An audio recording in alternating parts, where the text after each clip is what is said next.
In the still morning air of Willow Creek, California, the scream of a child never came. That was the strangest part. No struggle, no cry for help.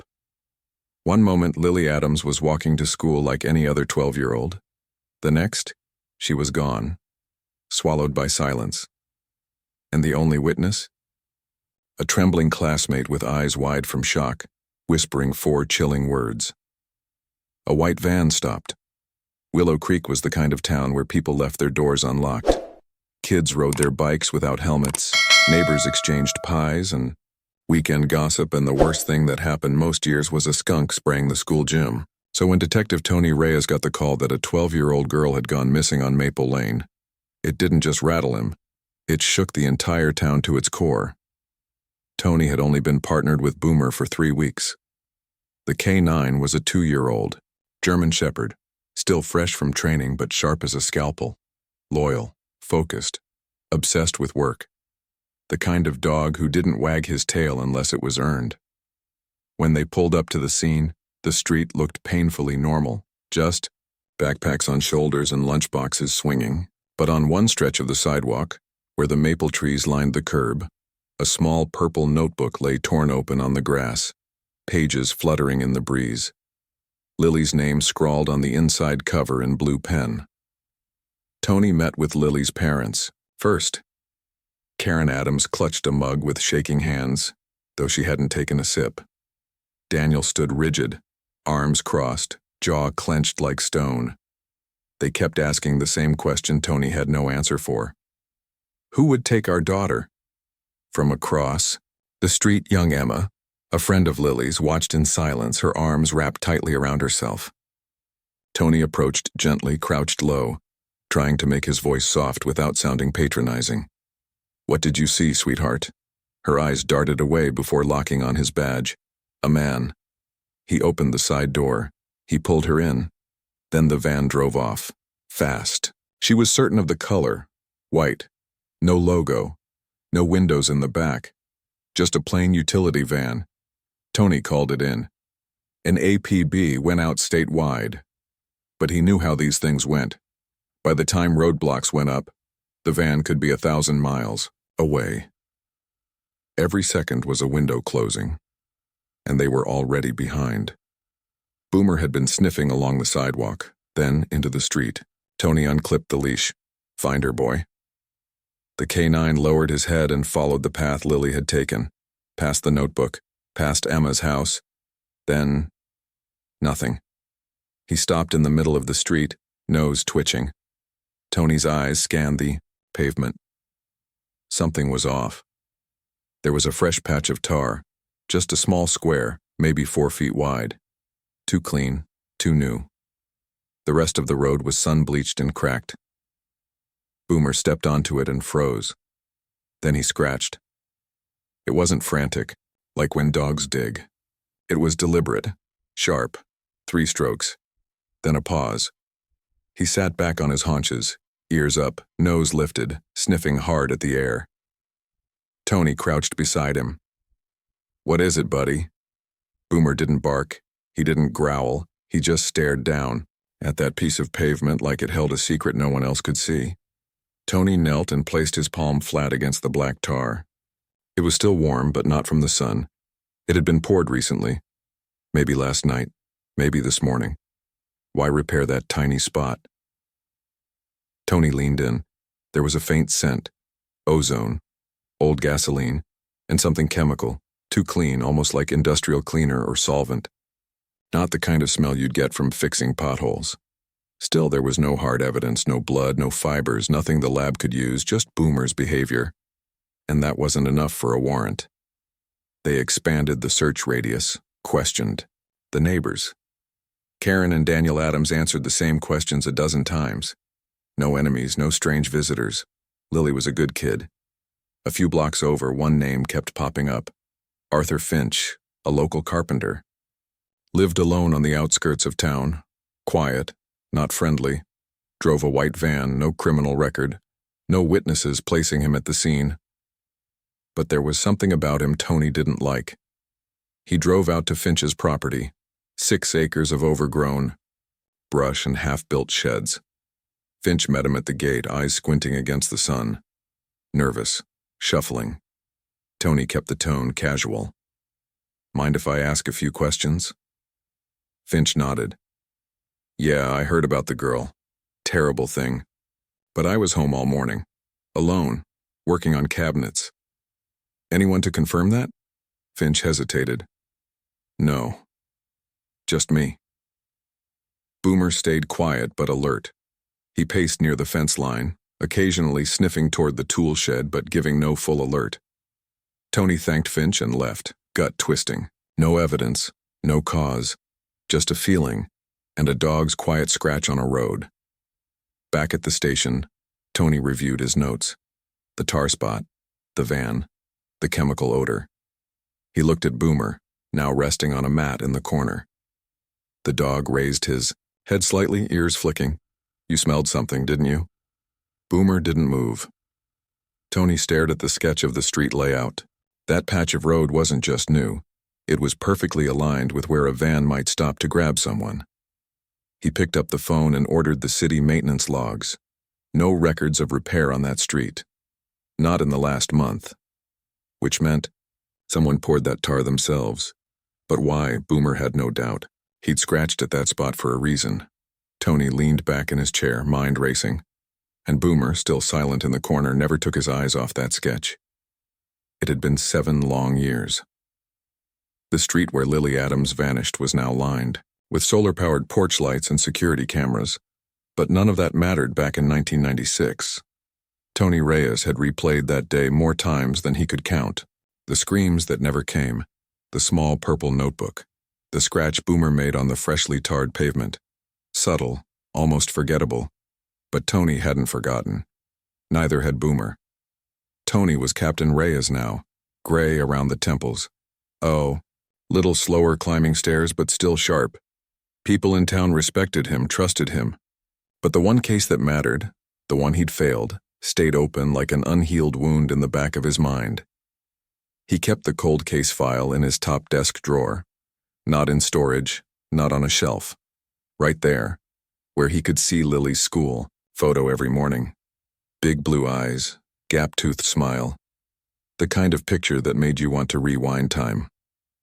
Boomer wasn't the young, hyper-alert canine he once was either. He moved slower now, joints stiffer, muzzle graying. But when Tony said the word search, something clicked in the dog's brain. That fire never went out. It was a Tuesday when it happened. Nothing special. Just a routine training day. Tony was running Boomer through scent drills out near the industrial stretch on the outskirts of town, where old warehouses stood forgotten and wild brush choked the fence lines. That's when they passed Arthur Finch's property.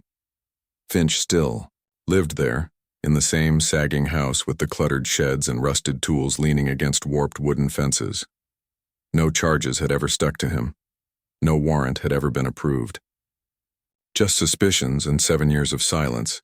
Tony hadn't set foot on the property since that first awkward visit. But Boomer had other plans. The dog stopped, dead still, his ears perked, nose twitching. Then he began a slow, deliberate walk along the edge of the fence. Every few steps he paused and sniffed the air like he was tasting it. Then came the sound Tony hadn't heard in years. A low, rumbling whimper that vibrated more than it rang out. Not panic, not pain, something else. Recognition. Tony's stomach tightened. "Boomer? What is it?" The dog was now facing a small wooden shed in the far corner of the lot, half covered in ivy, roof sagging. To anyone else, it looked like a glorified storage unit, but Boomer locked in on it like it was glowing. He sat, then let out another low whimper. Tony approached the fence, heart pounding. "You remember that scent, don't you?" he murmured. Boomer didn't move. Tony scanned the shed. He couldn't see anything illegal from his side of the fence, just old wood, a pile of sawdust, rusting buckets. But there it was again, that faint metallic tinge in the air. Something unnatural. A mix of old machinery and chemical residue. It hit his nose like a ghost. 7 years ago, Boomer had picked up a scent, ozone, gasoline, chemical cleaner, on a fresh tar patch in the road. Now that same scent was here, not strong, faint, embedded. Tony felt his pulse jump. He wasn't imagining this. Boomer wasn't reacting to a rabbit or an animal. He was reacting to memory. Tony filed a report that night. Not for public release, just for the record. He logged Boomer's alert, documented the similarities in scent. But without new evidence, the DA wouldn't touch it. Too circumstantial. Too much time had passed. Still, Tony couldn't let it go. He started digging. Maintenance logs, construction permits, materials purchases, anything that connected Finch to chemicals or building supplies. What he found wasn't illegal, but it was interesting. Over the past decade, Arthur Finch had purchased high volumes of concrete mix, sealants, insulation foam, and industrial-strength solvents, all in small batches, never enough to raise alarms, but too much for a hobbyist carpenter, the kind of materials used to build something. Quiet, soundproof. Controlled. A retired FBI profiler owed Tony a favor. He agreed to look over the cold case file. After a week, he called Tony back. "This guy's a ghost," the profiler said. "No history, no relationships, no internet footprint. But his purchases tell me one thing: control. He didn't take Lily to hurt her impulsively. He took her to hold her." Tony felt sick. "Hold her?" he repeated. "Think about it. The concrete, the insulation, the chemicals. You're not looking for a burial site. You're looking for a compartment." It hit like a punch to the ribs. Not a grave. A cage. Tony kept thinking about Boomer. How he didn't growl, didn't bark. Just sat and whined, like the scent had broken through the fog of years and hit him in the heart. This wasn't over. He drove past Finch's property the next night, just before sundown. Lights were on inside. A soft hum came from the rear shed, the kind of vibration you feel more than hear. A generator? Air filtration? Something was still operating in there. Tony didn't have a warrant, but he had Boomer. He parked around the corner and walked back under cover of twilight. Boomer was at his side, ears up, tail stiff. When they reached the fence again, Boomer returned to the same spot.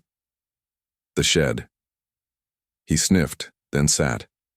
A quiet, deliberate movement. No drama, no show, just the truth. Tony leaned close. The smell was stronger this time, like something chemical and rotting, covered with years of cleaner and air freshener. He whispered, "You're telling me she was here, aren't you?"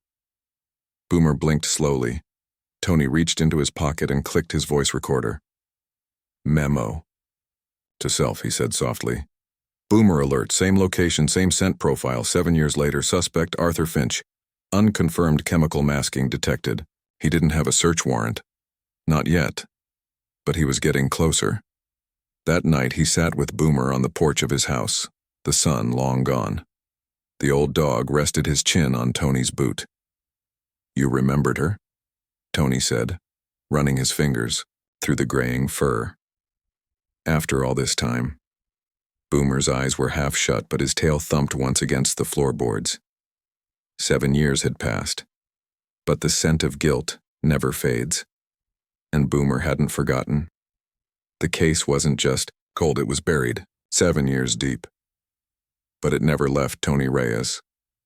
Every so often he'd find himself staring at that photograph on the corkboard in his office. Lily Adams, 12 years old, freckles across her nose, braces on her teeth, and a spark in her eyes, like she knew something funny you didn't. She was supposed to be 19 now, college-aged, living life. But there were no updates, no sightings, just silence. But Boomer had never forgotten, and neither had Tony. Tony sat across from Dr. Gwen.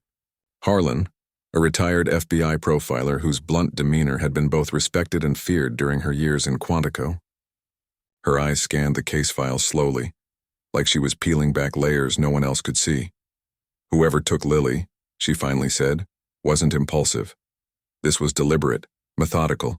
The van, the chemicals, the absence of physical evidence. He's obsessive, clean. He controls his environment like a laboratory technician, and he's probably nearby. Someone hiding in plain sight. Tony nodded. You think he's local? Dr. Harlan didn't hesitate. I'd bet my pension on it. A man like that doesn't just snatch and run. He watches, plans. He builds his world around the lie. Tony's thoughts snapped back to Arthur Finch, the reclusive carpenter with the fenced-in property, the white van, and the nervous smile. We checked his place 7 years ago, Tony said. Then it's time to look again. But this time, Gwen closed the file. You follow his habits, not his words. For the next 3 weeks, Tony ordered discreet surveillance on Finch's home. His property sat at the end of a gravel road, surrounded by tangled brush and old pine trees. Finch didn't socialize. He didn't go to church. He didn't shop in town. When he needed materials, he paid in cash at the supply yard on Route 5. But what caught Tony's eye were the late-night movements. Finch often emerged from his house after midnight, wearing gloves, dragging something heavy from his shed to the edge of his property, a secluded area filled with broken cinder blocks, rusted nails, and discarded wood. Sometimes he'd pour concrete. Sometimes he'd burn scraps. It wasn't normal backyard behavior, and it wasn't random. One morning, just before sunrise, Tony pulled up to the dump site with Boomer. The K9 jumped out of the cruiser like he'd been waiting for this moment his whole life. Find, Tony whispered. Boomer sniffed along the gravel and wood piles. His movements were methodical, slow. He passed the ash heap, ignored the rotted lumber. Then he stopped near a row of partially buried concrete chunks, irregular heavy blocks the size of large stepping stones. Boomer sniffed one, sat, then looked back at Tony. Waiting. Show me, Tony said. Boomer stepped forward and placed his paw on a chunk, then another. 3 blocks in total, all identical in weight and texture, unlike anything typical for residential use. Tony loaded the blocks into the truck. They were too heavy to be casual debris, and they weren't part of any shed or retaining wall he'd seen on Finch's property. Back at the station, Tony sent the samples for forensic analysis. 2 days later, the lab called. These aren't regular concrete, the analyst said. They're high-density, proprietary acoustic grade. Tony blinked. Acoustic? As in soundproofing? Exactly. This stuff is designed to block noise completely. You find it in music studios, bomb shelters, secret rooms. Tony's mouth went dry. Could it be used to line a room? Underground? The analyst hesitated. Yeah. In fact, it's perfect for that. It's expensive, though, not something your average handyman uses. Tony hung up the phone in silence. Boomer had just delivered the first physical link to prove Arthur Finch wasn't just a hermit. He was a planner, and he might have built a soundproof cell. Tony took the findings to the district attorney. The assistant DA leaned back in his leather chair, unimpressed. This is circumstantial, Reyes, he said flatly. You've got a man who works with his hands, who has concrete, and a dog who sniffed it. This isn't standard concrete, Tony pushed. It's specialized, acoustic grade. Why would a man living alone in the woods need material to block sound? The DA shrugged. Unless you can show me a body, a witness, or a confession, I can't issue a warrant. Not on concrete and canine. Behavior. Tony left the office with a pit in his stomach. But Boomer didn't need a warrant. He needed a scent. That night, Tony sat in his cruiser outside Finch's house. The trees rustled under a whispering wind, and the moon lit the property. In silver blue, Boomer sat alert in the back seat, ears twitching. Tony turned in his seat. You still believe it's him, don't you? Boomer's eyes met his. Tony stepped out and led Boomer along the edge of Finch's fence. The dog paused near the rear foundation, near a raised flower bed. He sniffed once, twice. Then he moaned. Not a bark, not a growl, a deep, rumbling whimper that Tony hadn't heard since the first day of the case. Boomer sat, body trembling slightly, then let out a low, guttural sound, the kind used to signal, scent of human remains. Tony's heart stopped. The alert was faint, masked by soil, fertilizer, and time. But it was there, right at the edge of Finch's house. Tony returned to the precinct and stared at the old map of the Adams crime scene. His eyes landed on the tar patch where Boomer had first scratched, then the shed, then the flower bed, a triangle. A pattern. All points led to containment. Finch hadn't killed her in a frenzy. He hadn't dumped her in the woods. He had kept her, somewhere inside that house, somewhere beneath it. Boomer hadn't just led them to a suspect. He had led them to the very foundation of the lie. Now, they just had to get inside. The evidence folder sat on Captain Tony Reyes's desk like a loaded weapon. Inside, soil samples, chemical breakdowns, scent logs from Boomer, forensic reports on specialty concrete, all pointing in one direction: Arthur Finch. Tony had built the case brick by brick for months, ever since Boomer's nose led them back to that damned property. Every alert the K-9 gave added weight to the theory. But it still wasn't enough, and the district attorney made that painfully clear. "I can't take this to a judge, Tony," said DA Marissa Klein, flipping through the file without looking up. "A dog sniffing at construction debris, suspicious concrete, come on." Tony's jaw tensed. Boomer's alerts have led to 3 convictions in the last 2 years. His record speaks for itself. "I'm not questioning your dog," she replied, calm but firm. "But the law needs probable cause. A man's dog and his backyard projects don't prove he's a kidnapper. You've got no body, no confession, no eyewitness tying him to Lily." Tony exhaled sharply through his nose, gripping the armrest of his chair. "You really think this guy's clean?" "I think your instincts are good," she said, softer now. "But I can't build a case on instinct alone." Tony left the DA's office with a storm brewing inside him. 7 years. He could feel the truth like static in the air, but the legal wall in front of him was concrete, just like the kind Finch poured behind that shed. Back at the station, Tony pulled up archived neighborhood canvassing reports from 1996. Dozens of statements, some contradictory, many vague. But one name stood out in the corner of a faded report. Helen Davies, neighbor at the time, lived 2 doors down from Finch. She had never been formally interviewed, just left a note with patrol saying she heard construction noises at odd hours. Tony tracked her down. She now lived in a retirement community an hour outside Willow Creek. He drove out the next morning, finding Helen in the community garden, pruning basil plants with the patience of someone who'd seen too many years to rush anything. "Helen Davies?" he asked gently. She looked up, eyes sharp behind wire-rimmed glasses. "You're the one calling about Arthur Finch." Tony nodded. "You mentioned some noises years ago?" She brushed dirt off her gloves and sat on the bench. It wasn't just hammering. It was weird, deep, rhythmic, like thuds. Not like any saw or nail gun I've heard. I assumed he was building a storm shelter or something, but it wasn't during the day. Always at night, sometimes after midnight. Tony leaned in.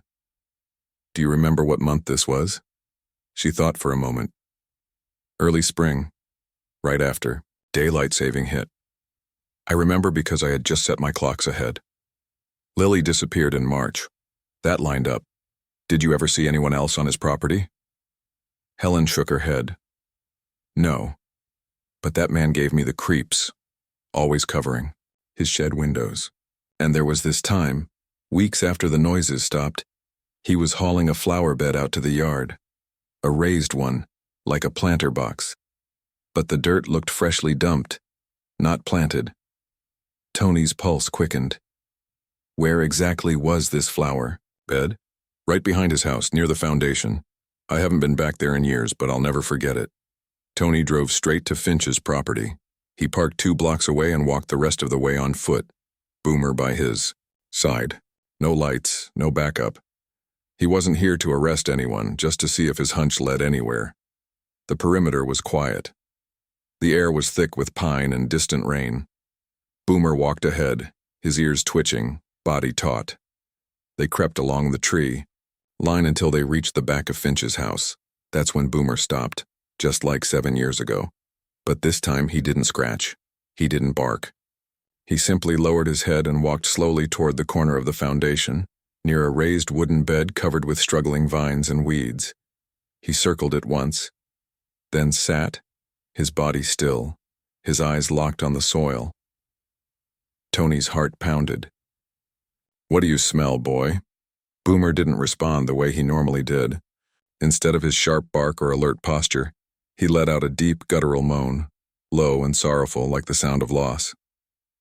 Tony had heard it once before, on a training exercise involving historical remains found at an old construction site. It was the human scent of death signal, not fresh, not recent, but embedded, masked beneath chemicals and dirt.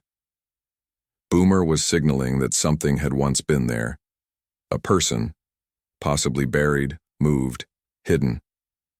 The scent was old, decaying but persistent. Tony snapped photos, soil samples, GPS coordinates, all logged. Then he whispered, "Good boy." Boomer didn't wag his tail. He just kept staring at the ground. Back at the station, Tony pored over foundation blueprints from the city records. Finch's house had no approved basement or crawl space, yet something didn't add up. The elevation of the backyard sloped downward, yet the floor level inside the house remained even, which meant there was room, vertical space unaccounted, for Tony opened his notes. The road tar, the metallic scent, the industrial cleaner, the soundproof concrete, the rhythmic thuds, the flower bed, the unregistered renovations.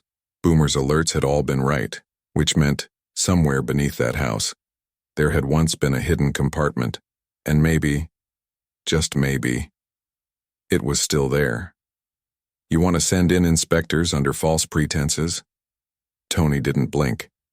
"We've got no choice." It had been 3 days since Boomer gave his final warning, sitting beside that small flower bed with the heavy, guttural moan reserved for only one kind of scent. Human remains, old, masked, hidden. But the district attorney's office was still, holding firm. No body, no direct forensic evidence, no warrant.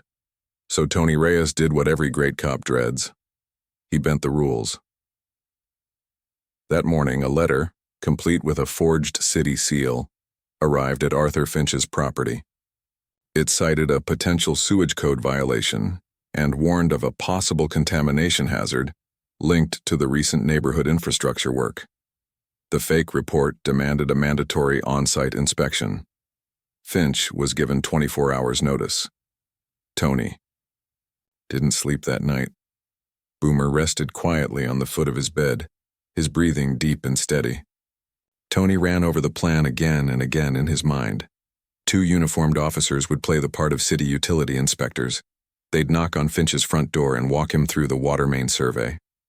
Meanwhile, Tony, wearing civilian coveralls, would sneak around back with Boomer posing as a plumbing technician inspecting auxiliary drainage. If it worked, they might find the hidden chamber. If it failed, well, Tony wasn't letting himself think about that part. PM. The white city truck rolled into Finch's long gravel driveway. Dust rose behind it like a trail of smoke. Boomer sat alert in the back of Tony's unmarked SUV, ears perked, body rigid. Finch opened the door cautiously, already irritated. "You again?" he grumbled when he saw Tony. "I'm not with the police today," Tony replied calmly, flashing a fake ID. "City utilities. Got a report of possible line corrosion under your main structure." Finch hesitated. His eyes darted from the officers to Boomer, then to the clipboard in Tony's hand. "You people already checked the water last year." Tony shrugged. "We just need 10 minutes inside, Mr. Finch. If nothing's wrong, we'll be out of your hair." Finch reluctantly stepped aside. "Fine. Just don't touch anything." The front team moved inside with Finch, playing their roles flawlessly. They spoke in technical jargon, opened cupboards under sinks, and carried blueprints they didn't understand.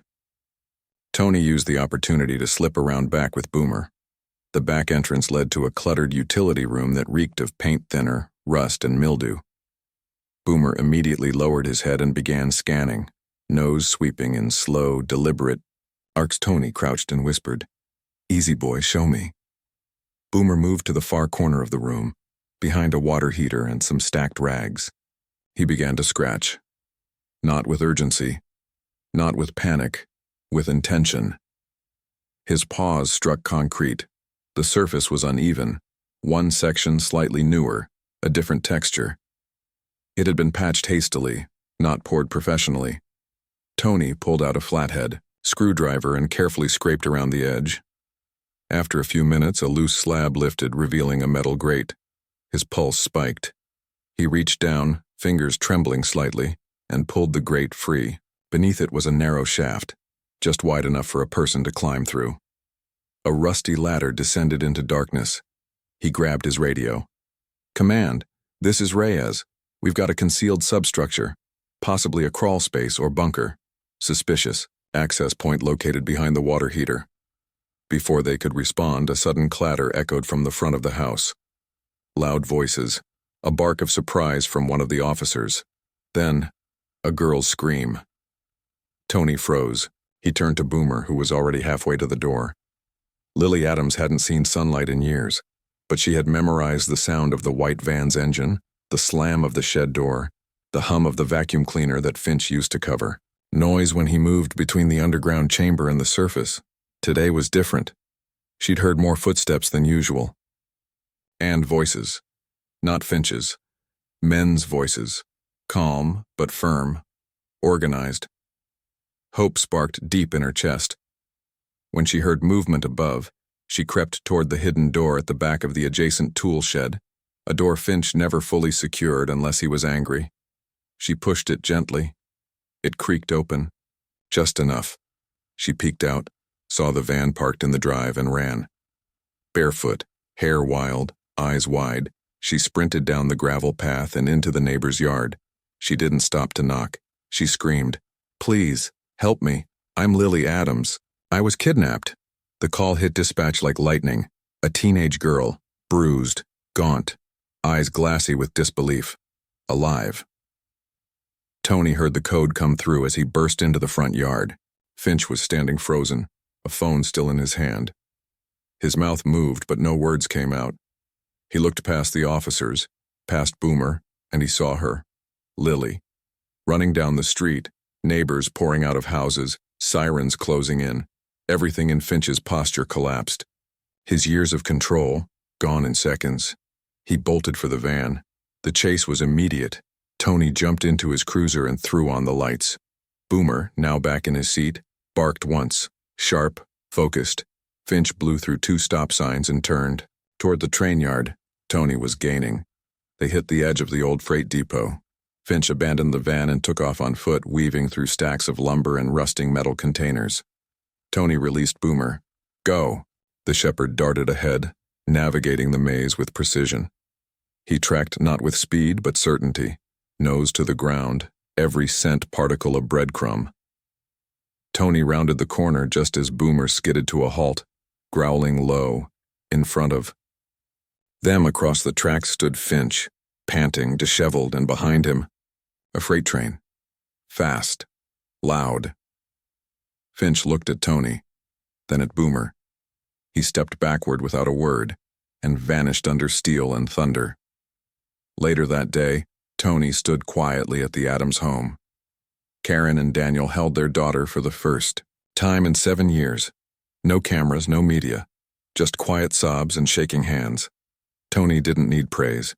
He knelt beside Boomer and scratched behind his ears. "You knew," he whispered. From day one, Boomer leaned into the touch and closed his eyes. The radio cracked. "All units. Suspect has fled in a white utility van, heading northbound on Evergreen Pass Road. Repeat, northbound on Evergreen." Tony's knuckles went white on the steering wheel.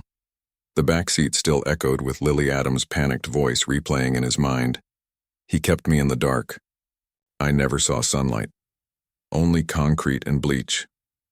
Tony had barely processed the words when dispatch lit up. Finch had seen the commotion.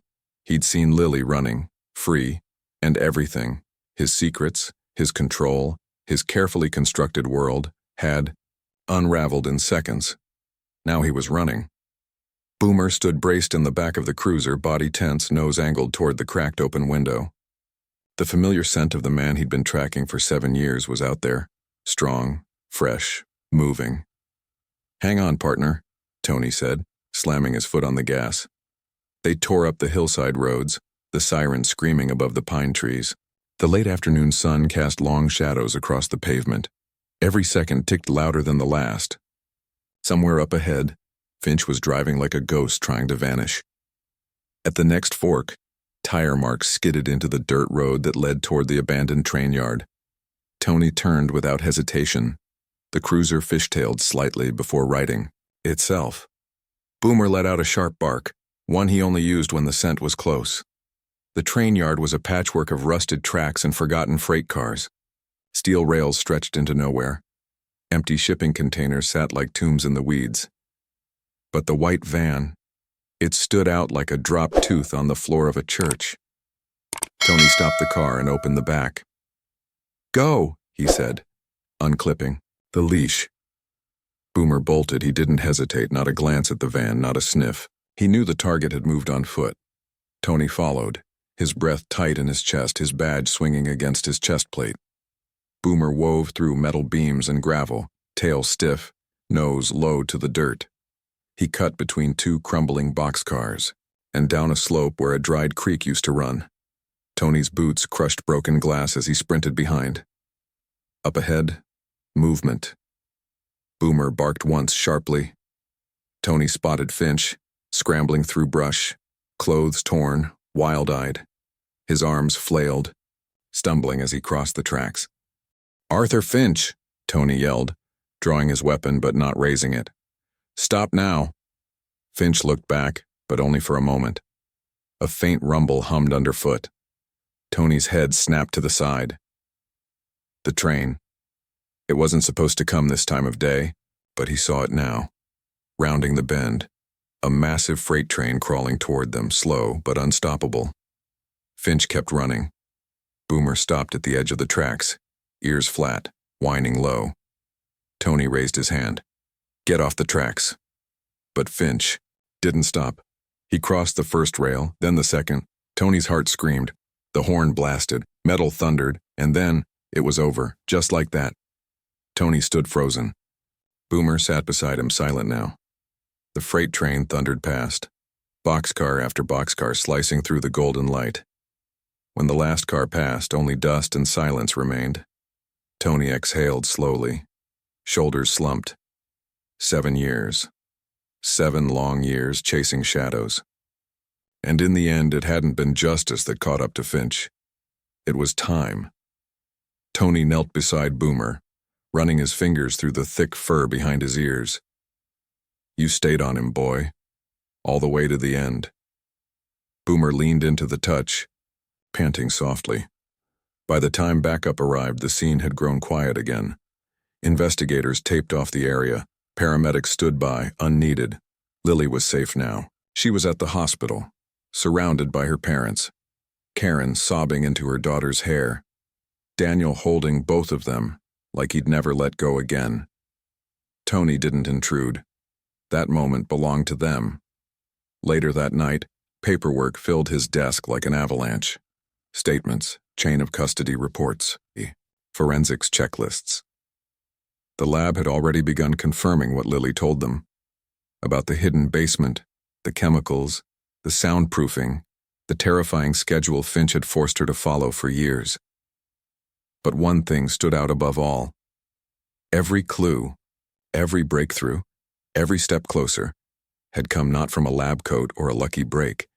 It had come from Boomer, a dog who had remembered 4 faint odors for 7 years, a patch of chemically tainted asphalt, a dusty shed that reeked of metal and neglect, chipped concrete laced with acoustic sealant, and the faint buried trace of fear beneath a flower bed. Most officers needed informants or surveillance. Tony had Boomer, a partner who never once gave up. Not in the cold files, not in the long nights, and not when the trail was nothing more than a memory embedded in cement. Tony reached down and set a small paper badge on the edge of his desk, one Lily had made in crayon before she was taken. He'd found it earlier that day in the back of her old school notebook. Boomer, Deputy Dog. It read in messy purple lettering. He smiled. That badge would never leave his desk again. Thank you for staying with us through this emotional journey. Lily, Adam's story may have started with silence, but it ended in survival, and the kind of loyalty only a K9 could deliver. Boomer wasn't just a partner. He was the compass that never lost its true north. What do you think? Would you trust your K9 partner even when no one else sees the clues? Let us know in the comments, and don't forget to subscribe for more true K9 hero stories.